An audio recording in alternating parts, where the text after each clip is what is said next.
நம்ம காரை எவ்வளோ வேகமாக ஓட்டுறோம் அப்படிங்கிறத விட தேவைப்படும் போது எவ்வளவு சேஃபாக சரியான தூரத்தில் நிறுத்துகிறோம் அப்படிங்கிறது தான் ரொம்ப முக்கியம். காரோட ஆக்சிலேட்டர் வந்து வேகத்தை தான் தரும், ஆனால் காரோட பிரேக் மட்டும்தான் நம்ம உயிரையும் காரையும் பாதுகாக்கும். இன்னைக்கு வீடியோவில் முக்கியமான பிரேக் சிஸ்டம் பற்றியும் பிரேக் பேடோட திக்னஸ் எவ்வளோ இருந்தால் அது நல்லா ஒர்க் ஆகும், எவ்வளோ திக்னஸ் இருந்தால் கண்டிப்பாக அதை மாற்றணும் அப்படிங்கிறத பற்றி டீட்டெயிலாக டிஸ்கஸ் பண்ண போகிறோம். வீடியோ ஸ்கிப் பண்ணாமல் ஃபுல்லாக பாருங்கள். ஓகே, முக்கியமான பிரேக் சிஸ்டத்தில் ஃபர்ஸ்ட் என்னென்னு பார்த்தீங்கன்னா டிஸ்க் பிரேக் சிஸ்டம். இந்த டிஸ்க் பிரேக் சிஸ்டத்தில் வந்து பார்த்தீங்கன்னா caliper assembly and brake pad இது ரெண்டும் டிஸ்க் ரோட்டர் மேலே கொடுக்குற ப்ரெஷர் மூலியமாக கார் வந்து நிற்குது. இதோட சிறப்பு அம்சம் என்னென்னு பார்த்தீங்கன்னா பிரேக் பண்ணும்போது ஒரு வாரம் அந்த ஹீட் வந்து சீக்கிரமே வெளியேறிடும். ஹீட் டிசிபேஷன் சொல்லுவோம், சீக்கிரமே வெளியேறிடும். இந்த டிஸ்க் பிரேக் வந்து அதிக ஸ்டாப்பிங் பவர் கொண்டது. இந்த டிஸ்க் பிரேக் வந்து வழக்கமாக கார்களில் ஃப்ரண்ட் வீலில் பயன்படுத்துவாங்க. நெக்ஸ்ட் பார்த்தீங்கன்னா ட்ரம் பிரேக். இந்த ட்ரம் பிரேக்கில் பார்த்தீங்கன்னா wheel cylinder, brake shoe, drum இப்படி 3 பார்ட் இருக்கும். வீல் சிலிண்டர் வந்து பிரேக் ஷூ மூலியமாக ட்ரம்மோட இன்சைடில் ஒரு ப்ரெஷர் கொடுத்து ஒரு ப்ரெஷர் கொடுக்கும். அந்த ப்ரெஷர் மூலியமாக தான் இங்கே வந்து பிரேக் அப்ளை ஆகுது, வண்டி ஸ்டாப் ஆகுது. ட்ரம் பிரேக்கோட சிறப்பம்சம் என்னன்னு பார்த்தீங்கன்னா இது வந்து ப்ரொடக்ஷன் காஸ்ட் வந்து கம்மி, இதோட உற்பத்தி செலவு வந்து கம்மி.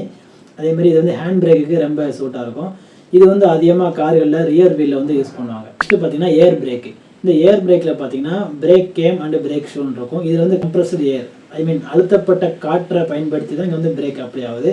அழுத்தப்பட்ட காற்று வந்து பிரேக் கேம் மூலியமாக பிரேக் ஷூவை இயக்கி இங்கே வந்து பிரேக் அப்ளை ஆகுது. இதோட சிறப்பம்சம்னு பார்த்தீங்கன்னா அதிக பவர் கிடைக்கும், அதே மாதிரி நம்பகத்தன்மை, பவர் அதிகமாக இருக்கும், ரிலேபிளாகவும் இருக்கும். இதோட பயன்பாடு என்னன்னு பார்த்தீங்கன்னா இந்த ஏர் பிரேக் வந்து ஹெவி வெஹிக்கிளில் யூஸ் பண்ணுவாங்க. லாரி, பஸ் இந்த மாதிரி ஹெவி வெஹிக்கிளுக்கு இந்த ஏர் பிரேக் தான் யூஸ் பண்ணுவாங்க. நெக்ஸ்ட் நம்ம பிரேக் பேடோட திக்னஸை வச்சு பிரேக் வந்து எவ்வளோ எஃபிஷியண்டாக ஒர்க் ஆகும், பிரேக் எஃபிஷியன்சி எவ்வளோ கிடைக்கும் அப்படிங்கிறத பற்றி பார்க்க போகிறோம். நம்ம காரில் அதிகமாக பயன்படுத்துகிற டிஸ்க் பிரேக்கில் பிரேக் பேடுங்கிறது ரொம்ப முக்கியம். இந்த பிரேக் பேடோட திக்னஸை வச்சு இந்த திக்னஸில் இது பெர்ஃபார்மன்ஸ் கரெக்டாக இருக்கும், எந்த திக்னஸில் இதில் பெர்ஃபார்மன்ஸ் ஹையாக இருக்கும், பிரேக்கோட எஃபிஷியன்சி அதிகமாக இருக்கும் அப்படிங்கிறத பற்றி தான் பார்க்க போகிறோம். 10 mm to 12 mm. இப்போ பிரேக் பேடோட திக்னஸ் வந்து 10 mm to 12 mm இருந்தது அப்படின்னா இது ஆப்டிமல் திக்னஸ்ன்னு சொல்லுவோம். இது வந்து பிரேக் பேட் வந்து புதுசாக இருக்குது அப்படிங்கிறது அர்த்தம். இந்த திக்னஸில் அதிகபட்ச பிரேக்கிங் பவர் கிடைக்கும், பிரேக்கிங் எஃபிஷியன்சி அதிகமாக இருக்கும், பிரேக்கிங் நாய்ஸ் இருக்காது. அதே மாதிரி இந்த திக்னஸில் இருக்கிற பிரேக் பேடை நம்ம மாற்ற வேண்டிய அவசியம் கிடையாது.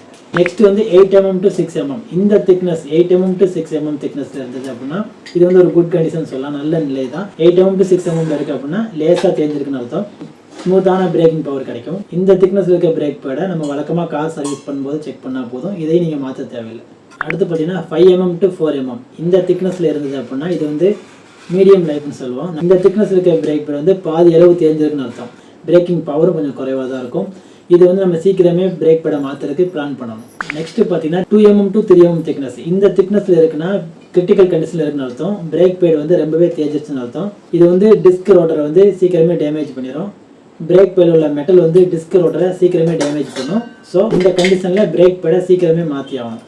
பிரேக் பேடு மாற்றுறதுல ஒரு தம் ரூல் இருக்குது. அது ரூல் என்னென்னு பார்த்தீங்கன்னா பிரேக் பேடோட திக்னஸ் வந்து 3 mm அல்லது அதுக்கு கீழே போயிடுச்சு அப்படின்னா கண்டிப்பாக பிரேக் பேடை மாற்றி ஆகணும்.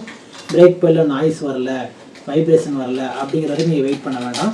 3 mm கீழே போயிடுச்சு அப்படின்னால நீங்கள் கண்டிப்பாக மாற்றி ஆகணும். அது கிரிட்டிக்கல் கண்டிஷன் தான், எந்த டைம்லனா கூட பிரேக் ஃபெயிலியர் ஆகிறதுக்கு வாய்ப்பு இருக்குது. ஸோ நம்ம சர்வீஸ் பண்ணும்போது அப்பப்போ பிரேக் பேடோட திக்னஸ் வந்து நம்ம செக் பண்ணிக்கிறது தான் நமக்கு நல்லது.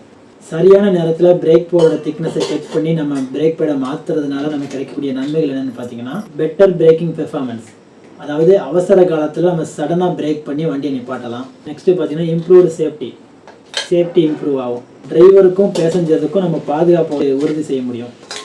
பிரேக் டிஸ்க் வந்து ப்ரொடெக்ட் பண்ணலாம், அதாவது பிரேக் பேடு தேஞ்சிருச்சுன்னா அதில் இருக்க மெட்டல் வந்து அந்த ரோட்டர் டிஸ்கை வந்து பிரேக் டிஸ்கை வந்து டேமேஜ் பண்ண ஆரம்பிச்சிடும். இது வந்து நமக்கு வந்து பெரிய செலவை ஏற்படுத்தும், இதை வந்து நம்ம தவிர்க்கலாம். ஆரம்பத்திலே நம்ம பிரேக் பேடை செக் பண்ணி மாற்றுறதுனால பெரிய மெக்கானிக்கல் செலவை தவிர்க்க முடியும். இதனால நமக்கு வந்து மெயின்டெனன்ஸ் காஸ்ட் வந்து சேவ் பண்ணலாம். ஸ்மூத் அண்ட் ரிலையபிள் டிரைவிங், பயம் இல்லாமல் நம்பிக்கையாக வண்டியை ஓட்டலாம். கன்க்ளூஷன் என்னன்னா பிரேக் சிஸ்டங்கிறது வெறும் காரோட பார்ட்ஸ் மட்டும் கிடையாது, அது நம்ம உயிரை பாதுகாக்கிற முக்கியமான பாதுகாப்பு கவசம்.